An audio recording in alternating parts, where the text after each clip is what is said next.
제가 좋아하는 문장이 하나 있는데 여러분 잘 아실 거예요. 이것 또한 지나가리라. 많이 들어보셨죠? 솔로몬 왕의 격언으로 구전되는, 전승되는, 하지만 누구도 알 수 없는, 하지만 마음에 울리는 뭐 이런 어떤 좋은 문장인데, 사실 이것 또한 지나가리라라는 문장에는 전제가 있죠. 이 말이 나오는 이유가 뭘까요? 살다 보면 저항할 수 없는, 의도치 않았지만 그런 좋지 않은 일들이 있기 마련인데, 그것 또한 결국은 지나간다라는 그런 이제 메시지를 주는 거잖아요. 그렇잖아요. 여러분 예전에 굉장히 아팠던 기억들이 뭔가 있었을 거예요. 원치 않았지만 다가왔던 일들. 특별히 뭐 여기 젊은 분들 많으니까 뭐 연애하다가 뭐 이렇게 헤어져 있거나 뭐 이랬던 일들. 그때는 참 죽을 만큼 아팠는데 지금은 전혀 뭐 잘 살고 있는 그런 어떤 일들. 그렇다고 여러분 여기 결혼하신 분들 굳이 과거를 떠올리지 마시고요. 아무튼 그런 일이 있었잖아요. 잘 살고 있잖아요. 근데 여러분 이게 일부 사람들의 이야기가 아니라 우리 모두에게 해당되는 또 다른 이야기가 하나 있는데요. 불과 얼마 지나지 않은 일, 코로나라는 거. 그럼 지금 코로나를 막 엄청 의식하고 사는 사람들이 그렇게 많지 않죠. 오히려 지금은 코로나보다 독감을 더 무서워하더라고요. 둘이 같이 걸리면 독감이 살아남는다 그러더라고요. 아무튼 근데 그 코로나가 한창 시작됐을 때 제 마음을 다시 한번 떠올리게 되더라고요. 진짜 마음이 어려웠어요. 물론 저는 코로나 걸릴 것에 대한 걱정은 없었어요. 왜 그런 이상한 믿음인지 모르겠지만 걸려도 안 죽을 것 같은데라는. 그래서 그건 그렇게 걱정이 안 됐는데 문제는 이제 우리 교회였어요. 즉 진짜 약하고 힘없고 뼈대조차도 제대로 세워지지 않은 우리 교회가 이 코로나 속에서 어떻게 살아남을 수 있을까? 심지어 예배조차 드릴 수 없는 이런 어떤 환경들 가운데 그런 어떤 불안. 그런데 신천지로 이제 대구에서 신천지로 1차 폭탄이 떨어졌고 이어서 이제 8.15 광화문에서 또 한 건 터트려 주셨잖아요. 예.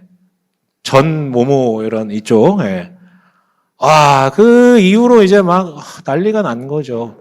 가뜩이나 기독교에 대해서 굉장히 좋지 않은 시각을 갖고 있는 사람들이 꽤 많은데 이제는 더 이상 어떤 개개인의 문제가 아니라 모두가 다 보편적으로 부정적 정서를 갖게 된 변곡점 같은 걸로 보였거든요. 그래서 망했다 싶더라고요. 야 이거 어떡하나? 야, 이다 끝났구나라는 허망함과 동시에 막 분노도 일어나죠. 야, 똥은 쟤네가 다 싸놨는데 왜 좀 뭐 좀 잘해보려는 우리가 이렇게 피해를 봐야 되나? 막 이런 어떤 화도 나고요. 그러니까 한마디로 일어나지 않아야 할, 일어나지 않았으면 하는 일들이 이렇게 이 연이어 일어나는 거죠. 하지만 지나고 보니까 돌아보면 이것 또한 지나가고 돌아보니 사실 우리 교회 지금 여러분을 지금 이렇게 마주하고 있는데 코로나가 아니었으면 아마 우리 교회에 오신 분들 중에 절반 정도는 아마 저랑 볼 일이 없지 않았었을까? 오히려 코로나가 계기가 되어가지고 이렇게 마주하게 되지 않았을까라는 생각도 들고요. 두 번째는 할 수 있는 게 사실 아무것도 없었어가지고 뭘 했냐면 교회가 시작된 지 얼마 안 돼가지고 도대체 우리 교회 방향은 뭐지 하면서 되게 고민스러웠던 시기였었거든요. 근데 아무것도 할 수 없잖아. 그래가지고 근데 머리는 돌아가잖아요. 그래서 그렇다면 우리 교회는 어느 방향으로 가야 될까? 그 시기에 그 부분이 완전히 좀 정립이 됐었던 것 같아요. 그러니까 이것 또한 지나갔는데 오지 않았을 만한 이렇게 일어나지 않았을 만한 일, 않았으면 좋겠는 그런 일들이 발생했지만 지나고 보니 다시 한번 돌아보니 일어날 일이 일어난 것이었구나라는 어떤 생각의 갈무리가 좀 되더라고요. 우리는 지난 2주간 1장 말씀을 통해서 다니엘과 세 친구가 이 바빌로니아 한복판까지 끌려왔음에도 불구하고 뜻을 정하여 무언가 차이를 만들어냈고 하나님께서는 그 차이를 어마어마한 차이로 만들어내신 그 장면들에 대해서 우리가 좀 쉐어를 했거든요.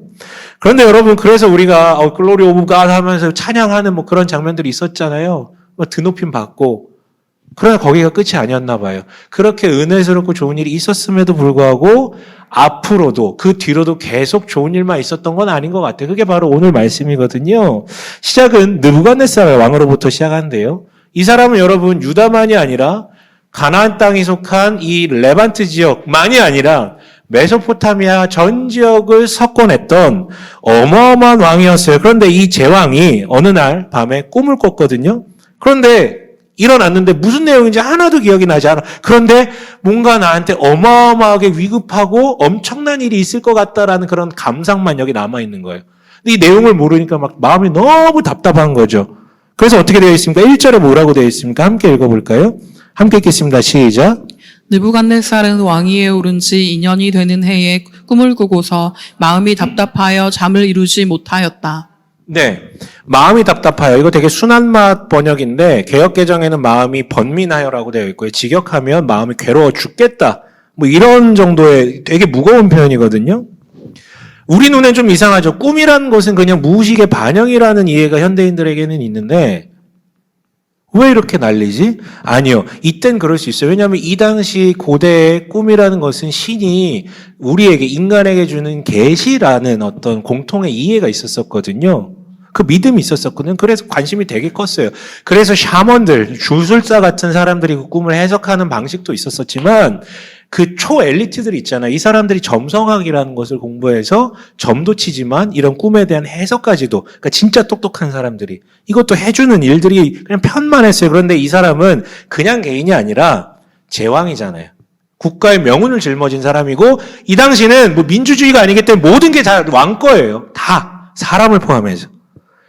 그러니까 국가적으로 어마어마한 메시지가 지금 주어졌는데 그 내용을 모르겠는 거예요. 그래서 어떻게 합니까? 느부갓네살이 2절에 뭐라고 되어 있냐면 마술사와 주술사와 점쟁이와 점성가들을 불러들이라고 명령을 합니다. 한마디로 이 꿈을 해석할 수 있는 능력이 조금이라도 걸쳐있는 사람이란 다 오라 이거예요.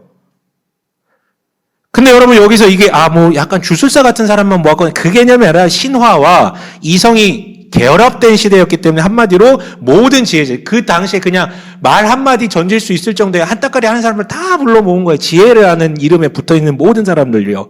이어서 느부갓네살과 그 지혜자들과의 대화가 3절부터 11절까지 기록되어 있는데 총 3번의 대화가 오고 가거든요. 어마어마하게 황당한 일이 발생해요. 느부갓네살이 얘기합니다. 내가 꿈을 하나 꿨는데 그 내용을 몰라 답답해 죽겠다. 그랬더니 지혜자들이 얘기하죠.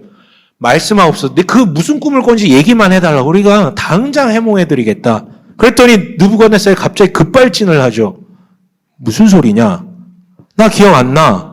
그러니 니네들이 내가 꾼 꿈이 뭔지 그 내용과 해석까지 다 나한테 갖고 와. 만약에 못 갖고 오면 너와 너의 집안 모든 사람들, 니네와 니네 집안 모든 사람들 다 쓸어버리겠다. 근데 만약에 이것들을 갖고 오는 사람이 있다면 어마어마하게 보상을 해주겠다라고 얘기를 해봐. 말이 안 되잖아요, 사실. 그러자 이 지혜자들이 다시 한번 얘기해요. 그러니까 꿈 내용이 뭐냐고 좀 얘기를 해달라고요, 왕님. 그러니까 마지막으로 느부갓네살이 적반하장으로 더 화를 냅니다. 니네 지금 시간 끌려고 변명하는 거지. 당장 갖고 와. 아니면 니네 진짜 끝이야. 그러니까 이 마지막으로 지혜자들이 너무 억울해하면서 11절에 뭐라고 얘기합니까? 11절 한번 읽어봅니다. 시작.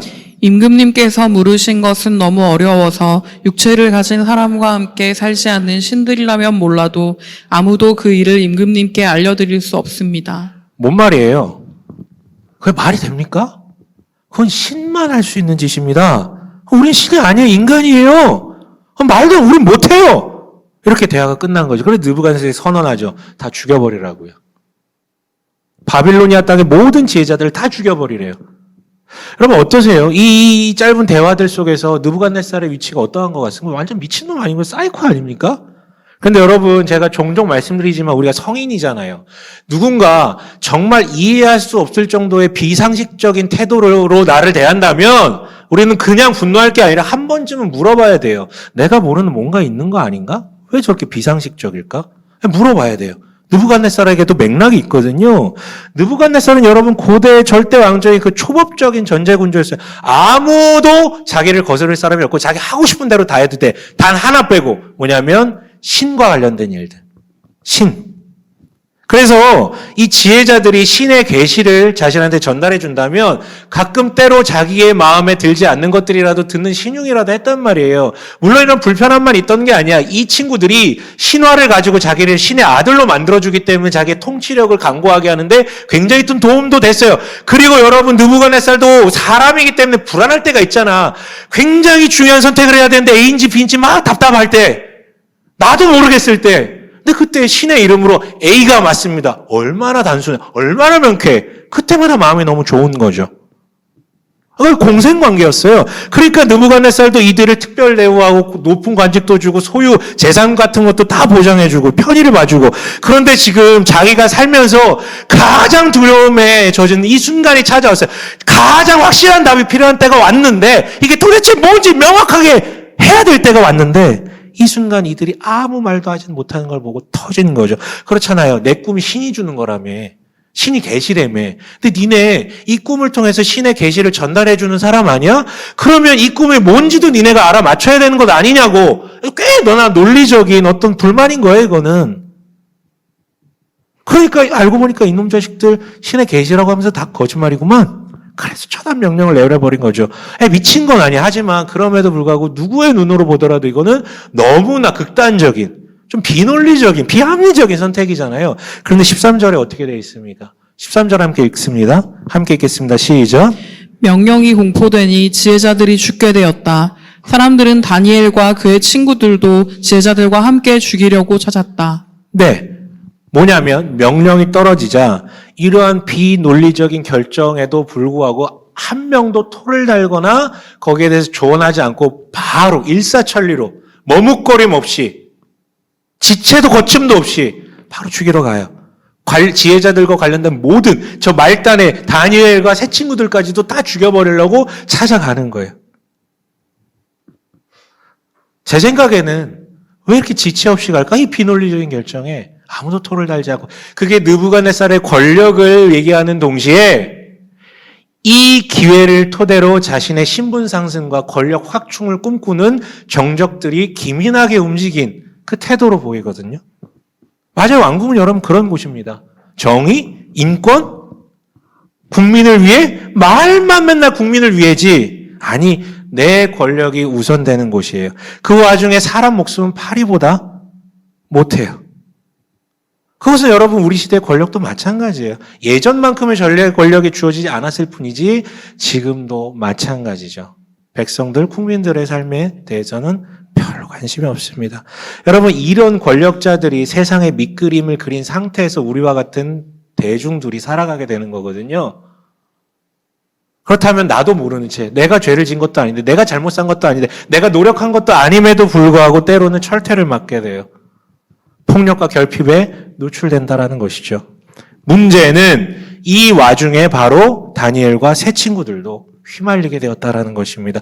억울하죠? 불의한 짓을 한 게 아무것도 없어요. 심지어 이 사람들은 뜻을 정하여 왕의 명령까지도 거부하면서 하나님 중심적으로 살아내려고 했었고, 어마어마한 간증거리도 있었던 사람들이에요. 하나도 잘못한 게 없어요. 근데 억울하죠. 죽게 생겼네. 한 거 아무것도 없는데. 한 건 기도밖에 없는데. 한 건 주일에 예배 나간 거밖에 없는데.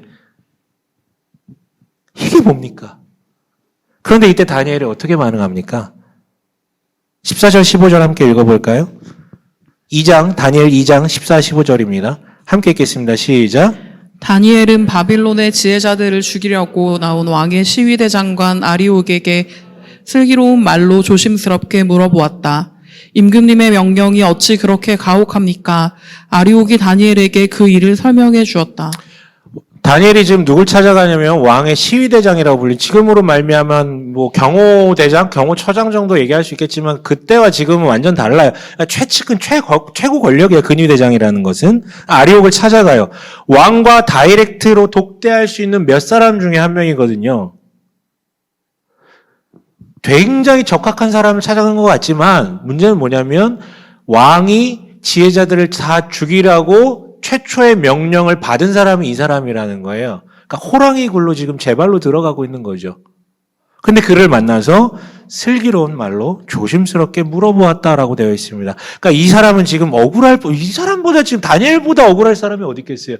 근데 분노로 응대하는 것이 아니라 위험을 무릅쓰고 자기가 이 순간 할 수 있는 최선의 선택, 가장 적확한 사람을 찾아가요. 목숨을 담보로 지금 호랑이 굴로 들어간 거죠. 그리고 슬기로운 말로 그의 기분을 풀면서 대화를 이어나가는데, 도대체 이 말도 안 되는 상식적이지 못한 일, 왕이 왜 이런 명령을 내렸는지에 대해서 전후 문맥을 지금 파악하고 있는 거예요. 그리고 나서 알게 되자 이어서 16절에 뭐라고 되어 있습니까? 16절 한번 읽어볼까요? 16절 함께 읽습니다. 시작. 다니엘이 곧 왕에게로 가서 아뢰었다.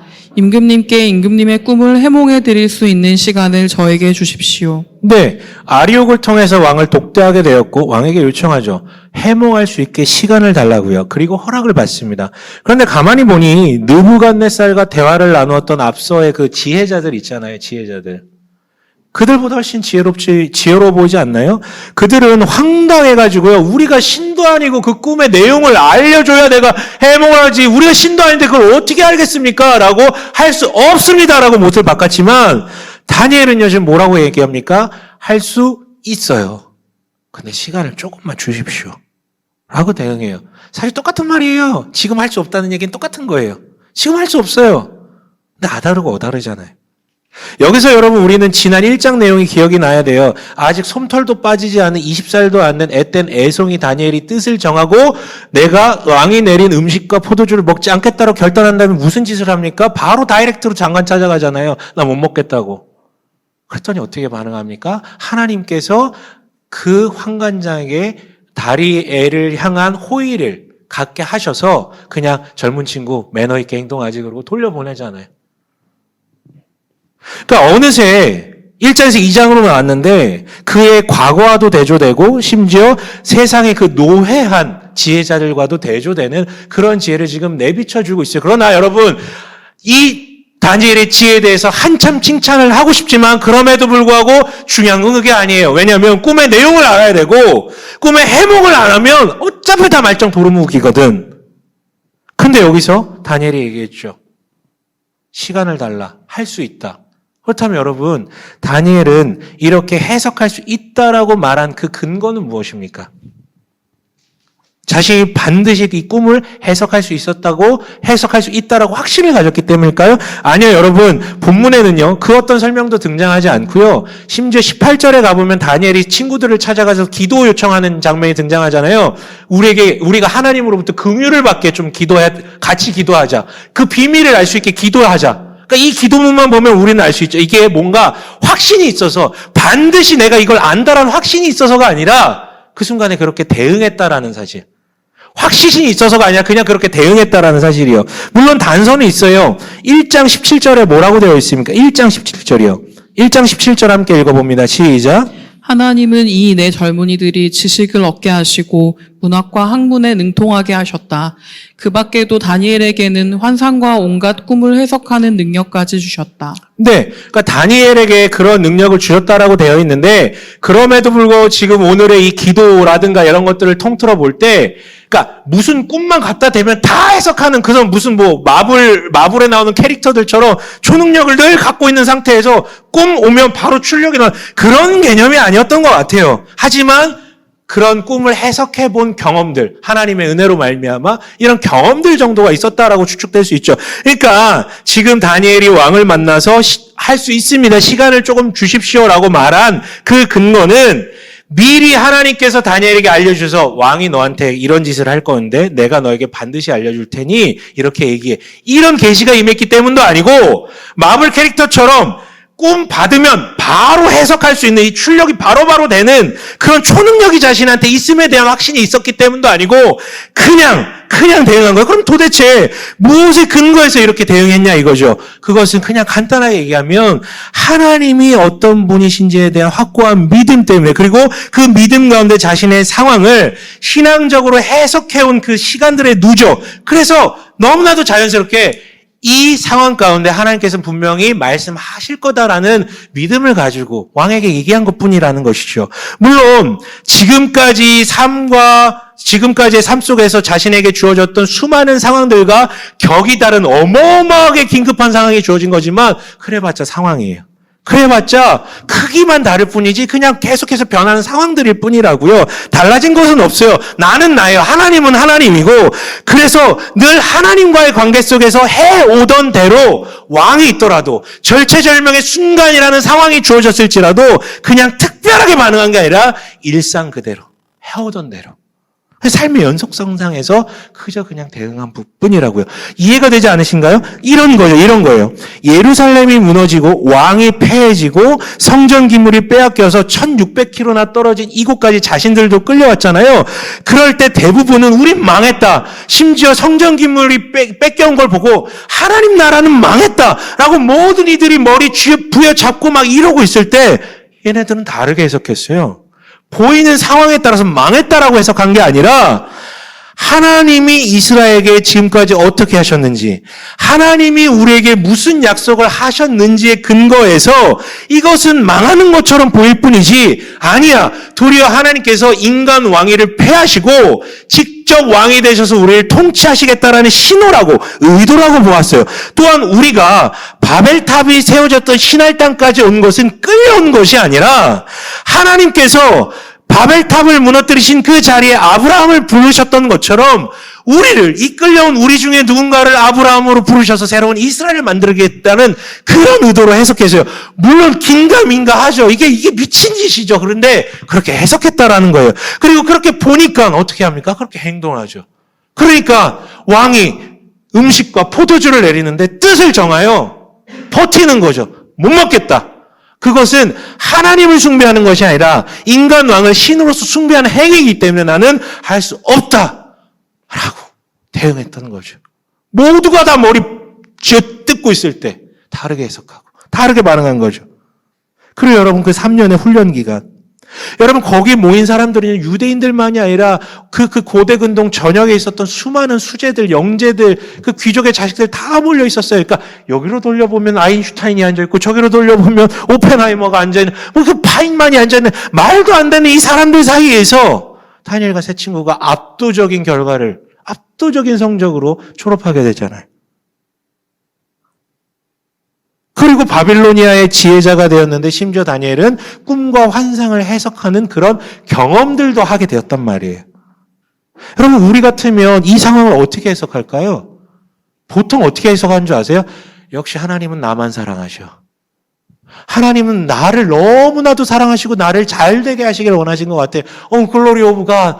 좋습니다. 여기가 좋습니다. 이렇게 쭉 살게요. 성공시켜 주셨으니까 내가 더 성공할게요. 그리고 이쪽으로 달려가다가 하나님은 빠이빠이 하고 가죠. 보통 이래요. 보통 패턴이 이래요. 교회 다니시는 분들, 보통 패턴이. 왜 나를 그런 자리까지 보내셨는지에 대한 고민이 없이 성공에 취해가지고 그 열매만 자기가 먹다가 그냥 타락해버리는 거예요. 사유를 안 하니까, 해석을 안 하니까. 그러나 그들은 그렇게 했을지 모르겠지만 이 친구들은 그러지 않았어요. 오히려 마음이 비장해지죠. 도대체 하나님께서 우리를 통해 무슨 일을 하시려고 이렇게까지 우리를 잘되게 하시고 이 자리로 보내시는 것인가? 그러다가 오늘 참상을 맞이했어요. 황당하죠. 황당하죠. 주저앉을 수 있죠. 그러나 그렇지 않아요. 오히려 이 말도 안 되는 참사가 도리어 하나님의 역사, 이 말도 안 되는 사고가 도리어 하나님의 역사가 될 수도 있겠다라고 생각했을 가능성이 커요. 진짜예요. 진짜예요. 그리고 꿈을 해석했던 그런 경험들도 있었었잖아요. 왕의 꿈을. 이렇게 해석이 됐었을걸요? 그래서 어쨌든 할 수 있다라고 대답하는 것이죠. 하나님께서 자신에게 일하셨던 경험, 꿈을 해석하는 그런 경험을 넘어서 이 3년간의 경험, 아니 그 모든 경험들. 그래서 하나님은 하나님이시다. 하나님은 그런 분이시다라는 것에 대한 확신에 근거해서 대답한 거예요. 여러분, 다니엘의 이 이야기는 살기 위한 변명도 아니고 종교적으로 경도돼서 맹신 있잖아요. 하나님 반드시 하셔. 눈이 뒤집혀져서 하나님 반드시 하셔. 반드시 치료해 주실 거야. 그런 맹신도 아니에요. 그냥 살아온 대로, 살아왔던 대로. 그냥 준비하던 대로 하나님께서 분명히 뭔가 우리를 통해 뭔가 하실 일이 있으시다. 준비한 대로. 그냥 그 순간 반응한 거예요. 여러분, 우리는요, 내가 원하지 않았는데 납득할 수 없는 악과 고통의 문제가 찾아오면 대부분 어떻게 해석합니까?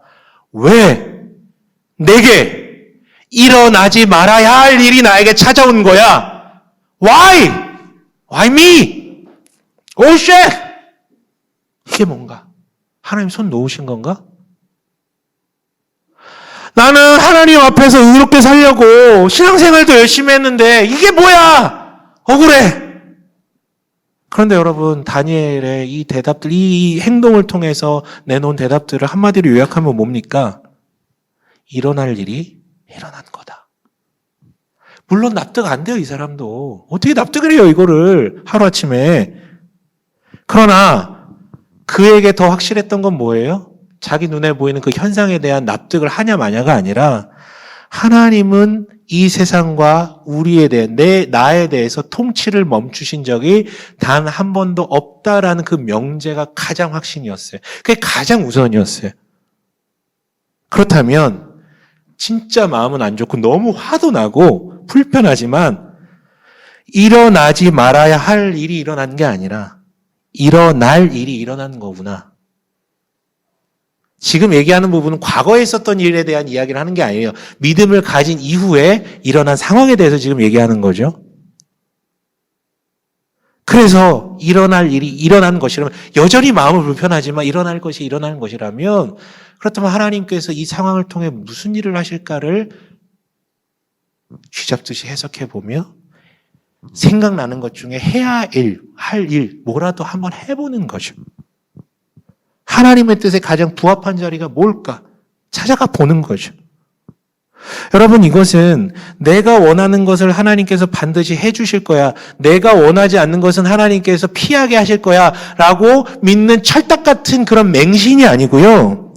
그가 어떤 분이신지에 대한 확신 아래 나에게 주어진 상황 너머를 보는 믿음이에요. 이게 바로 믿음이에요. 그럼 그래서 어떻게 됩니까? 19절에 어떻게 되어 있습니까? 함께 읽어볼까요? 19절이요. 함께 읽습니다. 시작. 바로 그날 밤에 다니엘은 환상을 보고 그 비밀을 밝히 알게 되었다. 다니엘은 하늘의 하나님을 찬송하였다. 네, 하나님께서 응답하셨죠. 그런데 중요한 건 이 표현이에요. 바로 그날 밤에 라고 되어 있죠. 한마디로 하나님도 급하셨던 거예요. 마음이 너무 급하셨던 거예요.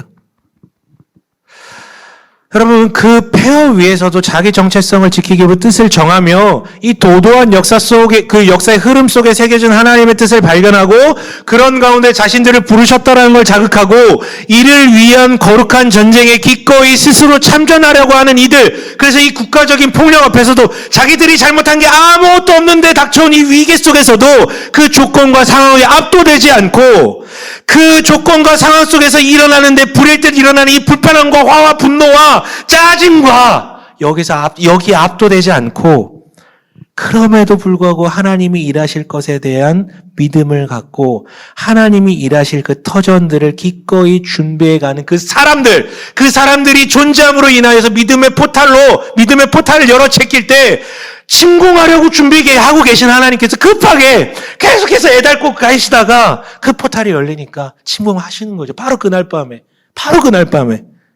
다만 주님이 이렇게 늘 마음이 애달으면서 기다리고 계신데 다만 폭력적이지 않기 때문에 우리를 강제하지 않으실 뿐이에요. 여러분, 이것에 다니엘이 어떻게 반응합니까? 아까 얘기했잖아요. 20절 다시 한 번만 읽어볼까요? 20절이요. 함께 읽습니다. 시작. 다니엘은 다음과 같이 찬송하였다. 지혜와 권능이 하나님의 것이니 영원부터 영원까지 하나님의 이름을 찬송하여라. 여러분, 찬송이 뭡니까? 노래입니까? 아니요. 자신이 믿는 하나님에 대한 고백이잖아요. 그 고백, 그 찬송이 20절부터 23절까지 나오는데 내용은 세 문장으로 정리할 수 있어요. 하나는 하나님은 지혜로우시다. 두 번째, 하나님은 능력이시다. 세 번째, 그런데 그 하나님이 내 하나님이다. 그래서 그 하나님의 지혜와 능력이 누구에게 임했다? 나에게 임했다. 그러니까 이 찬송까지만 봐도 우리는 정리할 수 있어요. 몰랐어요. 다니엘은 한마디로 몰랐어요. 사람인데 어떻게 알아요? 하나님께서 어떻게 일하실지. 그러나 모든 것을 하시고 모든 것을 할 수 있는 하나님의 능력에 대한 그 신뢰로 살아보니 역시나 결국은 하나님의 지혜와 능력이 나에게 임했고 이렇게 할 수 있게 되었다. 정말 틀림없었다. 역시는 역시다. 고백하는 거죠. 여러분, 이게 바로 절대자 느부갓네살이 죽은 신을 모시는 그 지혜자들과의 대화에서 이루어진 그 파국적 상황과 정반대인 진정한 왕 하나님과 그분을 모시는 다니엘과 이 세 친구들과의 관계 속에서 일어난 찬송과 기쁨의 자리예요. 파국과 찬송이요. 너무 대조되지 않나요? 그런데 여러분 여기 그치지 않아요. 사실 우리 오늘 읽은 본문은요. 계속해서 느부갓네살 왕과 다니엘을 대조시켜요. 끊임없이요. 한번 보세요. 느부갓네살은요. 그 전 근동 지역에서 유일무이한 존재, 아무도 그의 선택과 결정을 거스를 자가 없는 완전 유일무이한 존재라고요. 그러나 1절, 3절 반복해서 얘기하죠. 느부갓네살이 어떻다고요? 마음이 답답했다고요. 그래서 잠도 못 이룬다고요. 아니 왜 다 가졌으면서? 왜요? 지혜자들이 아까 얘기했잖아요. 신들이라면 몰라도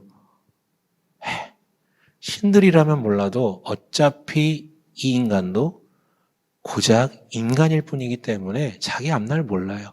아무리 다 가져도 자기 앞날 모르고 불안하고 두렵단 말이에요.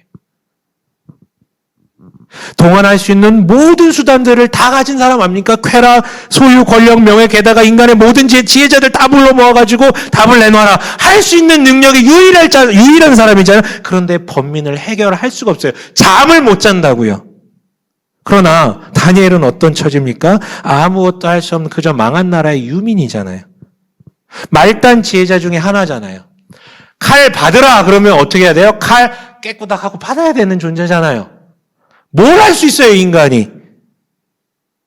그러나 뭘 하죠. 그리고 느부갓네살이 광기에 휩싸여서 두려움에 젖어서 미쳐 팔짝 뛰며 잠 모르고 있는 그날 밤에 다니엘은 새 친구들과 기도하고 찬송하고 있어요. 평안하다 이거죠. 여러분 묻고 싶어요. 진지하게 한번 대답해 보십시오. 우리가 마주한 고통이라는 것은 정말로 안 좋은 조건이나 환경 혹은 진짜 안 좋은 이런 상황들 때문입니까? 그것 때문인가요? 그럼 정말 그것 때문인가요? 그게 동기는 될 수 있겠지만 근원은 아니에요. 본문이 얘기하고 있잖아요. 문제는 외부에 있지 않다고요. 문제의 핵심은 지가 왕이 되려고 하는, 그래서 지 인생 지가 컨트롤하려고 하는, 지 인생 지가 스스로 해결해야 한다라고 믿는 그 믿음 때문이라고요. 자기 정체성을 뭐라고 규정하느냐에 따라 있다고요. 그런데 아이러니하게도요, 대부분의 사람들은 뭘 지향합니까? 느부갓네살을 지향해요. 왕과 같은 존재가 되기를 원해요. 모든 외적 조건을 소유해서 자기 마음대로 할 수 있게 된다면 나는 더 이상 불안하지 않을 거다, 두렵지 않을 거다, 괴롭지 않을 거다라는 이상한 믿음을 갖고 살아요. 그러나 여러분 이는 명백히 느부갓네살 패러독스라고 불릴만 해요. 왜요? 진짜로 이 사람만큼 다 가진 사람 없었거든요. 하지만 늘 두려웠어요. 여러분 느부갓네살이 진짜 미친 듯이 주변 국가들을 복속시켜 나갔거든요. 전쟁을 통해서. 왜 그랬는 줄 아세요? 제가 예전에 한번 말씀드린 적 있죠. 어렸을 때 일질 내는 애들 중에, 싸움 많이 하는 애들 중에 진짜 포악해서 그런 애들도 있는데 두려워서 선빵치는 애들이 많다니까요. 그러다가 그냥 일진이 된 경우들도 많다니까요. 똑같아요. 두려워서. 그리고 오늘 되게 웃기잖아요. 물론 중요한 건 알겠는데 고작 꿈 하나 기억 안 난다고 두려움에 빠져 있잖아요. 다 가졌는데 어차피 미래를 알 수 없는 인간일 뿐이니까. 아니 오히려 가진 게 너무 많아서 이게 뺏기면, 이게 없어지면 어떨까에 대한 두려움. 그런데 이 기억나지 않는 꿈이 그 내면에 있는 두려움의 그 도화선에 불을 담가버린 거죠. 폭발해버리는 거예요. 그 가운데 어떤 일들이 발생합니까? 8절에 아까 뭐라고 했었어요? 느부갓네살이 과연 내가 생각한 대로구나. 이 나쁜 놈들, 이 거짓말쟁이들. 웃기지 않습니까? 뭐가 내가 생각한 대로예요. 지가 생각한 게 잘못된 거지. 말도 안 되는 거지. 어떻게 내용도 알려주고 안 알려주고 해몽을 해달라 그래. 근데 여러분 이 인간들이 이렇다니까요. 두려움에 젖어가지고 자격지심과 무리한 해석을 통해 뭐 하나 자기 눈에 들어맞을 만한 상황이 주어지면 봐 내가 그럴 줄 알았다니까 하면서 폭발해버리는 거지.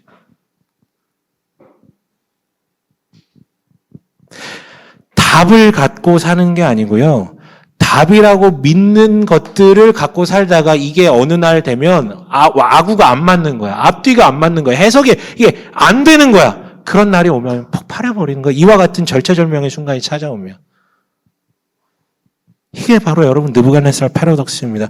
그런데 안타까운 건요. 기독교인들 가운데도 이 패러독스에 빠져있는 사람들이 은근히 많다라는 거예요. 여러분 이 느부갓네살이 그럼에도 불구하고 그 답답함을 눌러가며 살 수 있었던 이유가 뭔지 아세요? 신이 있으니까. 신탁이 있으니까. A, B가 뭔지 명확하게 얘기해주는 그게 있으니까. 그거 의지해서 지금까지 그래서 살았어요. 그런데 인생에 있어서 가장 괴로운 이때, 그래서 가장 명료한 대답이 필요한 이때 대답이 없네? 모르네? 자기도 지금 이게 무리한 예인 줄 알 거였으면서도 불구하고 너무 화가 난 거예요. 그래서 터져버린 거죠. 그래서 그것이 거짓이라고 믿고 다 파괴해버리려고 하는 것이죠. 이런 식이에요, 여러분. 내가 교회에서 열심히 봉사도 하고 헌금도 하고 예배도 빠진 적 없고 온갖 하나님 교회 편의를 다 봐주면서 살았는데 정작 내 마음이 어려울 때 무엇 하나 해결해 주지 않고 이렇게 놔도 패대기를 쳐버리는 거죠. 혹은 내가 이렇게 뜻을 정하고 살았는데 왜 나에게 이런 일어나지 말아야 되는 일들이 일어나게 만드는 거야? 화가 나죠. 그런데 여러분, 이것은 이미 스스로 애초에 증명하는 거예요. 그는 아직도 하나님만을 주인으로, 하나님만을 왕으로 섬긴 적이 없는 것이죠. 그러니 어떻게 해석해요? 안 좋은 일이 발생하면 일어나지 말아야 할 일이 나에게 일어나 버렸는데 why? 당연히 당신 때문이네? 이렇게 가는 거죠. 아니면 남 탓을 하거나 부모 때문이네? 형제 때문이네? 저 XX 때문이네? 자기는 왕이니까. 여러분, 만약에 그리스도인이라고 불리면서 이 정도 수준밖에 보이지 못한다면 그것은 신앙이 아니라 그저 자기의 불안함을 덮기 위해 붙잡았던 느부갓네살의 종교심과 크게 다를 바가 없어요. 다시 물어볼게요. 여러분, 정말 고통이라는 게 조건이나 환경 혹은 상황의 문제인가요? 정말 그런가요? 다시 얘기하지만 그게 시작점이나 동기는 될 수 있지만 그건 본질이 아니에요. 누가 왕이느냐의 문제예요. 무엇을 믿느냐의 문제라고요. 그런데 다니엘을 통해서 우리는 알 수 있죠. 하나님이 왕 되심을 받아들인 자, 물론 그에게도 나쁜 일들은 마구 쏟아질 수 있겠지만 그럼에도 불구하고 그 순간 그는 평안할 수 있었더라고요. 말씀을 마칠게요. 혹시 이 가운데 최근에 왜 내게 이런 일이 하면서 일어나지 말아야 하는 일들이 왜 내게 일어나는 거야? 라는 이 불안과 두려움과 분노에 휩싸여서 살아가고 계신 분들 계신가요? 괴로울 거예요. 거기다가 누구도 신앙적 수사를 동원해서 이유라든가 뭐 얘기할 수 없어요. 얘기하면 폭력이에요. 하나님의 뜻이 이딴 말 하면 안 돼요. 아픈 사람에게. 절대. 그 누가 하랍니까? 신탁을 받으셨나요? 아니잖아요. 다만 우리가 기억해야 될 것은 앞에서도 얘기했지만 아무리 참된 신앙이 있다라도 뜻을 정하고 그렇게 살더라도 안 좋은 일은 찾아올 수 있다. 이 세상에 살면 반드시 그런 일은 있을 수밖에 없다는 걸 우선 받아들여야죠. 그리고 다시 언제나 조건과 환경, 상황이 핵심이 아니라 무엇을 믿고 있느냐가 핵심이라고요. 나를 왕으로 삼고 나 자신을 신처럼 받아들이는 사람은 이런 불의한 일 앞에 무조건 이렇게 얘기하죠. 왜 일어나지 말아야 할 일들이 내게 일어났는가? 그러나 그리스도인은 동일하게 황당하죠. 뭐 우리가 그리스도 믿었다고 갑자기 여기 좋은 감정만 남아있습니까? 동일해요. 감정은 동일하게 반응해요. 황당해요. 그래 너무 심하면 주저앉을 수도 있어요. 잠깐. 그러나 다시 일어나서 하나님은 이 세상과 나를 향한 통치를 거두신 적이 없다. 그리고 그는 선하시고 아름다우신 분이야. 그렇다면 내 눈에는 일어나지 말아야 할 일이 일어난 것처럼 보이지만 아니, 일어날 일이 일어난 것일 수도 있어.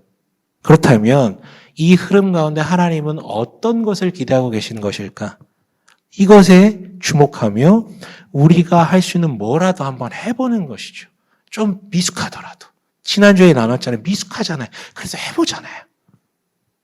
그렇게 한다면 늘 이 안달이 나 계신 이 급하신 하나님께서는 그 믿음의 포탈이 열린 걸 보고 막 침공을 하시는 거죠. 뭐라도 하신다고요. 이런 구도를 이 다니엘이 2장에서 보여준 이 태도와 행동과 삶의 방식들을 예수님께서는 한 문장으로 해설하셨던 것 같아요. 마태복음 10장 16절인데요. 너무 익숙한 구절이죠. 함께 읽어볼까요? 시작.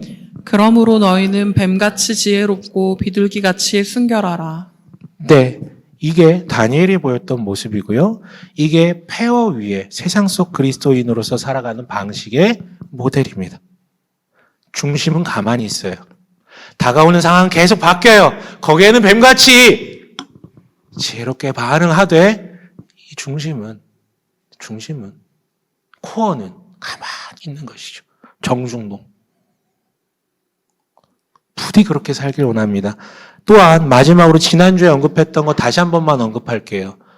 세상 속에서 이 유배지에서 살아남고 싶거든 반드시 팀을 이루시라고요. 본인이 유배지에서 살아가는 것 같은 세상 속 그리스도인이라고 여긴다면 절대 혼자 하지 마시고 팀을 이루시라고요. 공동체를 만드시라고요. 그래서 두세 사람이 모인 곳에 일하시는 하나님을 경험하길 바랍니다. 여러분, 상황에 치이지 않고 자신의 자리에 믿음의 포털을 열고 하나님의 역사를 도모하고 목도하는 우리 되길 주님의 이름으로 간절히 축원합니다. 아멘.